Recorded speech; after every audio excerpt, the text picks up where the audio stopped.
आज बहुत ही इम्पोर्टेंट दिन है हम सब के लिए और एक बार फिर मैं सबसे अपील करता हूँ कि हर हिंदुस्तानी अपने घर से निकले और जाके वोट दे।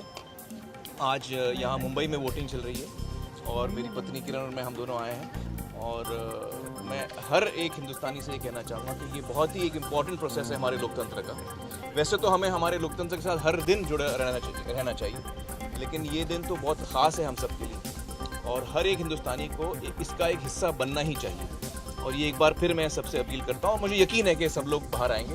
पिछली दफ़ा मुझे याद है मुंबई में लोग कम और मुझे उम्मीद है इस दफ़ा ज़्यादा लोग आएंगे। देखिए, हर इलेक्शन इम्पॉर्टेंट होता है। मैं नहीं कहूँगा कि ये इलेक्शन इम्पॉर्टेंट है, हर इलेक्शन इम्पॉर्टेंट होता है और हम सब के लिए ये ज़रूरी होता है कि हम इसके साथ जुड़ें और इसका हिस्सा बने। I think that it's important for every Indian to be part of this process and me coming out to vote is my duty as an Indian. Well, I think most importantly for a stable government, you know, and somebody who's going to have a slightly more wholesome, more inclusive, and at the same time a slightly more future-thinking plan. You know, I genuinely feel that a lot of us are very fed up with living in the past. You know, I really think that it's time to kind of let go of things and move on. Right. And at the same time, just think of where we want India to be in the next 5 years.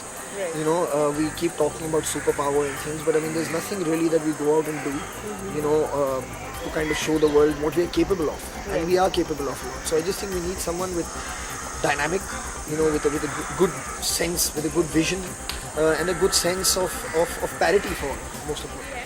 तो all those people जब भी कोई problem होती है और वो जाके कोई पीस मार्च करते हैं या कैंडल जलाते हैं, आई थिंक उस कैंडल से ज़्यादा इम्पोर्टेंट आज ये वोट है। So voting is very important and I really hope कि जो यूथ है आज की वो जाके वोट करे, बिकॉज उस यूथ का वोट बहुत इम्पोर्टेंट होता है और स्पेशली विमेन, क्योंकि 49% ऑफ जो इंडिया का वोट है वो औरतों का वोट है। तो आई थिंक औरतों को वोट करना बहुत इम्पोर्टेंट है। Yes, social media is very important today and I think communication के लिए सोशल मीडिया बहुत ही ज़्यादा इम्पोर्टेंस हो गई है उसकी अभी।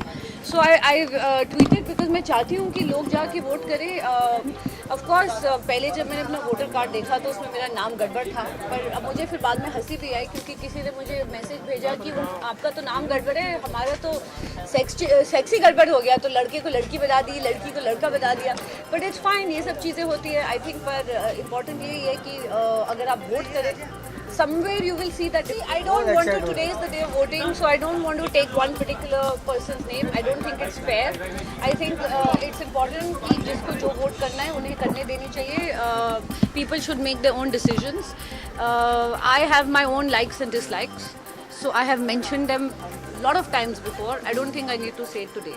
6 महीने पहले ये डेट दी गई थी, so it's not fair on them also, and it's very unfair on you all to try to pick them on it. Little thing, और मैं ये नहीं कह रही हूँ कि मेरा concern on a national level है, मेरा concern on Bandra level ही ठीक है, you know. I want better facilities, I want better roads, I want better infrastructure, I want security in the country. I don't want 100 bomb blasts happening in the country. I want security as a woman, not just for me but for every other woman.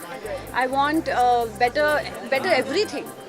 So I think everybody wants. वही मैं कहना चाहती हूँ, इसीलिए कल मैंने message भी भेजा था ट्विटर पे कि all those people that go out and protest and that go out and say कि हमको ये प्रॉब्लम हो रही है, हमको ऐसा इशू है, यही वक्त है प्रोटेस्ट करने का। वो कैंडल्स लेके जो लोग प्रोटेस्ट करते हैं उससे कोई फ़ायदा नहीं होता है। More than a candle, it is a vote that is important.